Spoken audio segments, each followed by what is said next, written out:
Okay. Yeah, you can hear me? Yep. All right. Well, thank you for taking the time to join us. We're now joined by Austin Dillon, our second place finisher and the driver of the #3 American Ethanol Chevrolet for Richard Childress Racing. Austin, can you just talk us through your run out there and how it feels to get a second place finish in the first round of the playoffs? Yeah, that was a lot of fun. We had to start from the tail, just a little hiccup there at the beginning.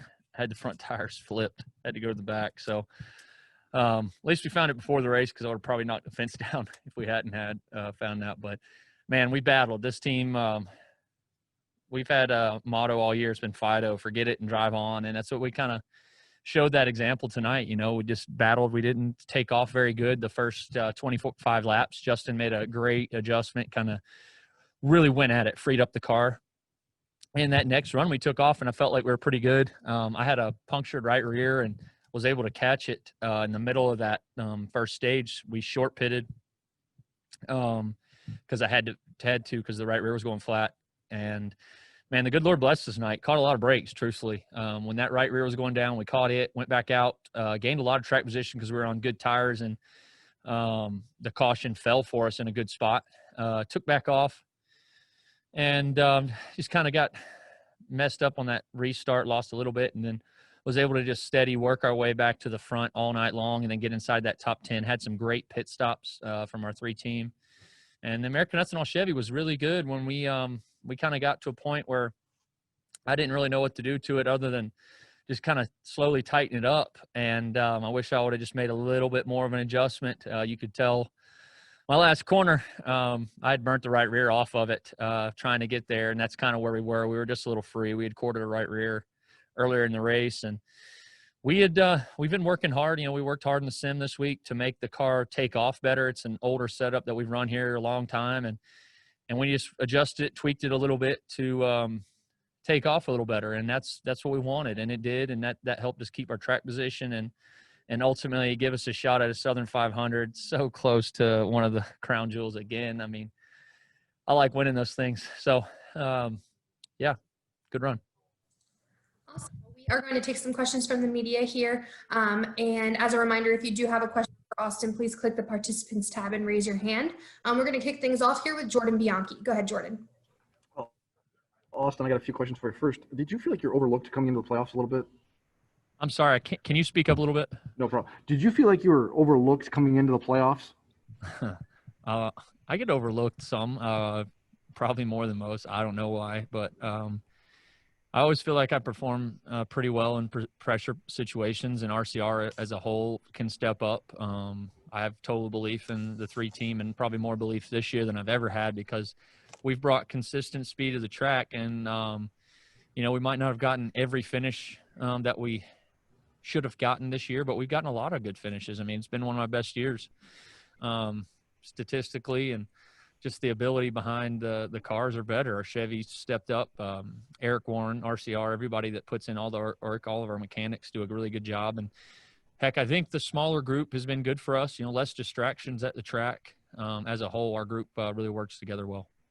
Does having a chip on your shoulder motivate you? Are you somebody who performs better when you kind of feel like you have something to prove? I feel like I love to compete. I'm just a competitor. You know what I mean? You tell me I can't, and I want to show you that I can. And in any kind of sports, man, me and my dad will literally get in about fisticuffs over a pickleball game this week. So I battle. I like to battle and grind things out. And that's why I'm good at the longer races, I believe, because mentally I keep working. And as a team, I got a team that's behind me that believes in me, and that's all I need is the confidence from those guys, and we're in a good place. Thank you. No problem. All right, we'll take our next question from Dustin Long. Go ahead, Dustin. Thank you. I had a couple quick questions. Austin, can you further explain? Did you say the tires were flipped, so the left front was on the right front? What happened there, and how was that found? How does that happen? First off, I don't know how it happens. It's just a mistake. I think when they put the tires on the car, somebody just didn't see the L and didn't see the R. They're Sharpied on there. So that was how they found it. I walked up to the car and Justin immediately had seen it, and I was like, well, better change them now. I mean, there's nothing we can do. So, you flip them and put them back on the car and start at the rear. And you mentioned Fido. Where did that come from this year? Because I'm guessing, I don't recall you saying that before, so I'm guessing that's a new statement for this team this year. Is that you? Is that Justin? Or where? And can you explain where the origins of that, please? Yeah, so I feel like I'm not doing justice to the guy who brought it to us, but I talked about it a little bit after Texas, I believe, and Okay. he was a military vet who had lost his arm. I mean, just tore up, but he Medal of Honor winner and brought a bunch of people out of battle in I believe it was Vietnam, and he spoke to us at our luncheon. It was probably one of the best luncheons we've had as a group. Just an unbelievable speaker, and I think it really hit home for me because I'm a fiery guy, and I can dwell on things too long instead of moving on. And that's acronyms, just a easy reminder like, hey, man, it's over. There's no need to play it back or wonder why we're in the situation we're in. It's just get the most out of everything that I can. So, yeah, forget it and drive on. It's been it was cool to hear him say that. And I got to get the name for you, Dustin. I'll get that. I'll get text Jackie to get it to you. But for the guy's an amazing speaker and a true American hero. Thank you. Thanks. All right, we'll take our next question from Jim Utter. Go ahead, Jim. Congrats, Austin. Thank you. You guys showed tonight, like you did in your victory this season, that once you got up front, you could stay up there and compete with the best. What kind of feeling does that give you going into the rest of these playoffs, knowing that you were able to replicate that again? Well, it's a great feeling. It's confidence. Confidence goes a long way in this sport. I think everybody knows that.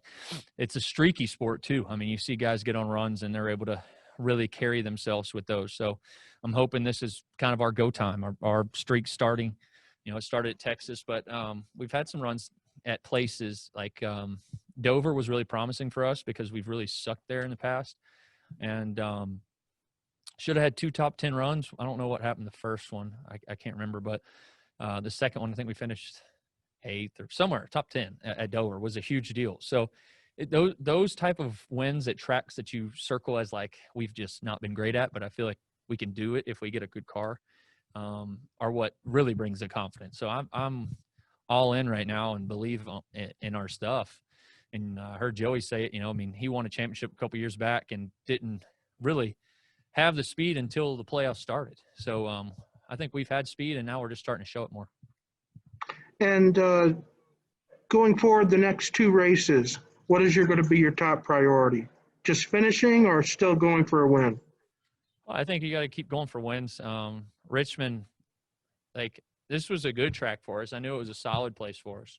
I knew having a lot of laps here, a long race, was going to be good for us. But Richmond is what I have circled as my best track in the playoffs, I feel. And I wouldn't have been able to say that a couple years back, but had 2 6th-place finishes over the past 4 races there. And the second one, we were good enough to win. We just messed up on some track position stuff. So I'm really excited about Richmond. Hope I haven't forgot anything, and we can work really hard on it and go show up like we did today. Thank you. All right, we'll take our next one from Jacob Seelman. Go ahead, Jacob. Thanks, Marissa. Austin, you mentioned almost having another one of these crown jewels. What is it? Obviously, you've won the Coke 600. You've won the Daytona 500, almost get one here at Darlington. What is it about these crown jewel races that has allowed your team the last couple of years to just step up the way you have? I think lengthy races, I like to stay in it and give me time to make adjustments on the car and just kind of grind, finding different grooves on the track. I wouldn't say I'm a slow learner. I learn. It's just it takes me a little while sometimes to get in that rhythm. And I think that's why I've been good at them. And I try not to make mistakes. I try to be clean throughout the race. A lot of people, you can make mistakes over race by just one little error. And I try and stay focused and not do those and give ourselves chances at the end of these things, because the more opportunity, if you stay in the race, you're going to have opportunity, hopefully, when it comes down to it. And that's what we did. We gave ourselves opportunity. The first 2 guys knocked the fence down, and then it was me and Harvick. And I was so close to getting him middle of that run, and he just kind of changed his line a little bit to gap me. And I kind of burned up my right rear, but it was close, almost another one. That would have been pretty cool. I think a lot of people wouldn't talking if we got another crown jewel. It'd be awesome. You've maybe gotten a bad rep from some fans and from some of the social media haters at times, but do you feel like you're in the best position driving-wise that you've ever been in? Because it seems like, especially this year, we've seen a lot of growth out of you guys. Gosh, I heard a quote today that was so funny about haters. It was something I'll have to tweet it at some point. I don't know. Anyways, yeah, I think social media is great. Sometimes there's too much of it, but for sports is sports. I think that's what it is. I watch the Braves every night, and I have a guy on my team that loves the Phillies, and we talk junk to each other, and I don't like the Phillies. I like the Braves, and I think there's a lot of people that don't like me, but there's some guys and girls that do like me, and those are my fans. I think fans are supposed to dislike other people, and it's okay. It's not going to hurt my feelings. I'm not sensitive about those type of things, and I think I love the people that do support me, and I also love the haters because that's motivation. I use it as motivation, and hopefully I turn some of them by the end of my career. I think Dale Earnhardt's a guy that went in his prime. There was people that didn't like him, a lot of people, and then as time went, people started to love him, and even the haters couldn't deny it. That's what made him so special. I mean, even if you didn't like his style, he grew on you because he was a winner and he worked, and a lot of guys are like that. So I'm good with it. I think we can win people over one race at a time. Thanks again. Great run. Thank you. All right, we'll take our next question from Zach Sterniolo. Austin, congrats on this run. You and Tyler ran really well here the first time out back in May, and we're around mid-pack the next time. What did you learn from May that was able to translate this time around? I think a lot. This place is a very temperature-sensitive track. There was a 20-degree swing between the two races. We kind of missed that, so I really focused on the temperature this week, and what we brought to the track was pretty much based off of what we felt was best for the temperature and what how the race was going to play out. There's a lot more rubber on the track, so we really did a good job putting in the work. Justin, Billy Scott's been a great help this year back at home. I'll give him a shout out, and he's been our engineer that doesn't get to come to the track, so he's been a lot of help, and we just got a good group of guys that work hard, and we kind of methodically work. I mean, I've put in, I think, 8 or 10 hours this week in the simulator just trying to get everything we could out of it. So, yeah. How about that Junior Johnson car, though? I mean, is that not one of the prettiest cars you guys have seen on the track? I absolutely love Junior Johnson. He's one of my heroes. He spoke to me when I was in middle school, maybe lower school. His kids went to the same school I went to. So Lisa and my mom are really close. So I hope they enjoyed that race tonight. It was cool. Just to follow up, you and Tyler have both had a lot of speed this year. What is it about RCR this year that has allowed you guys to have consistently strong runs? I think you've got two different driving styles, and you try and find two drivers that kind of push each other. Tyler's a competitor just like myself. He's very adaptive to different tracks, so I have to learn from him, and then I think he can learn from me too. I think some of the things I do really well and I struggle with, he does better, and then there's both sides of it. We kind of show different places that we're good at, but we ultimately can both get there. It takes a little something different for both of us, but we both get there. And I looked back at the race where he really rolled at the first race here when he ran the top, and he's one of those people that are always the first to find the grip. So I kind of monitor him, you know what I mean? When he gets to the grip first, I know I got to try and move. It's already too late most of the time because he's rolling at that point, but he finds it. And then when it goes away, that's the next part that makes it tough. When the rubber gets built up, you have to move.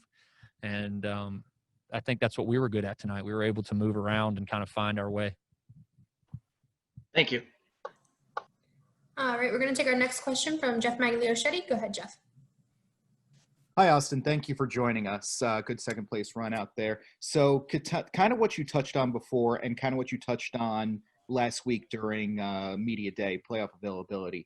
You mentioned that, you like it when, people doubt you. So did tonight feel like a statement at all with a second place finish and then almost coming up to win in the end? Feels like second place. It's like kissing your mom. It's not fun. I don't know.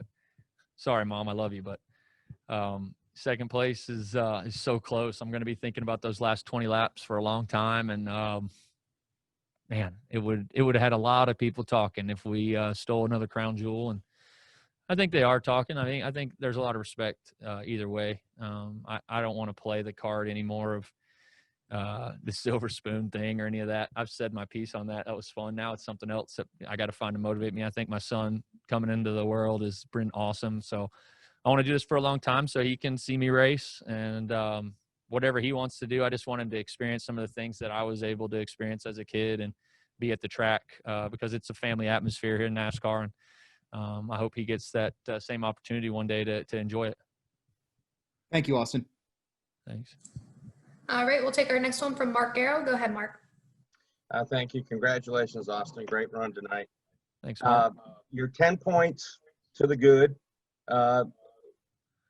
If you don't get the win at Richmond, I mean, would you be happy being 10 plus going to Bristol? Do you want to add another 10 points?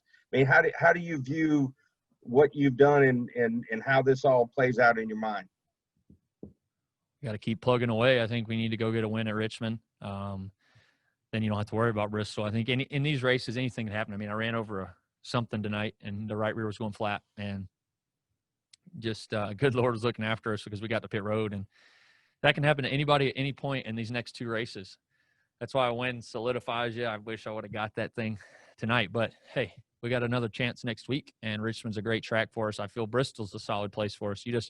Some things are out of your control, so you guys got to gain as many points as possible. I was very aggressive trying to get as much track position as I could tonight. I was proud of what I did throughout the race. I don't know if I have any regrets other than, man, I think I burnt the right rear off of it. I don't think if I would have pushed any harder, I don't feel like I could have gotten to 4. I mean, I tried the top with about 10 to go, and I got loose, and I kind of saved that last corner, and he was fading hard, and I used it up. I mean, we quartered the right rear a couple runs ago. I know it was probably about the same.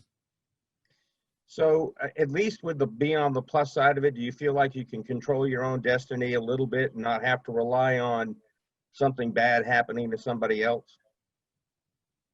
Yeah, I mean, I think we're in a position with the cars that we're bringing to the track that we can control our own destiny. I think every week we've got cars fast enough. So as long as we don't hurt ourselves, I feel like we can advance. And my goal is to get to that third round. You know what I mean? This round right here, I got to look through it first. And the second round is really important. If we get to that third round, those are 3 tracks that I'm very confident in. There's Texas, Kansas, and what's the third? Martinsville. Martinsville, we were super fast this year. Didn't get to show it. I about croaked in the car because we blew a right rear, knocked the crush panels out. I literally drove from the back to 4th on track 3 times. And so I have Martinsville super circled and just trying to get to that third round because that's what it is. I mean, you got 9 races and left, and we just got to do all we can and try and get to the 9th with the chance. Thank you. Great job again tonight. Thank you. All right, Austin, and your last question is going to come from Chris Knight. Go ahead, Chris. Hey, Austin, congratulations on the finish. Thank you. Why do you thrive in high-pressure situations and equally shine like tonight at Darlington? And doing so and thriving in, are you a danger? How much dangerous driver are you in these playoffs? I wish I could answer why. I tell you, I've always loved pressure situations. I think one thing that I'm very fortunate that my parents made me play other sports. From the time I was a kid, I didn't start racing at 8. I started a little later than most, and I played a lot of other sports, and I played in the Little League World Series, which, I mean, my buddies joke with me because we talk about, I don't bring up the Little League World Series much because it's funny. It's because I bring up high school sports, but I've been in some pressure situations in sports with teammates and been relied upon to make a shot at that point. I play in basketball leagues and I've had to make game-winning shots, even though if it's at like a smaller level, to me, it's a big deal. It's easy to miss a clutch putt that's 2 foot. So like the clutch gene is a thing. I don't know why I like that. I like that opportunity. I like the pressure, and I want to be the guy with the ball at the end. Just give me a chance. And yeah, I've just been fortunate and blessed. You know, it takes a lot of luck too in those situations. Things can go one way or the other, but we've been fortunate to make some of them happen, and that's why we celebrate pretty hard when they do. How dangerous does that make you in the 3 team, though, knowing that you thrive in those high pressure, you know, high moments? That's right, Ice Man. I am dangerous. I mean, I don't know. I hope it's dangerous. I hope we're dangerous. I feel like we are right now. I think a lot of people probably looked at us this week and holy cow, they about got it done one corner away. So maybe Richmond, we just drive it in, finish it off. Thanks, Austin. All right, Austin. Well, thank you so much for taking the time to join us. Congratulations on the finish, and we will see you at Richmond. Thank you, guys. Thanks for staying up with us. Yes, thank you.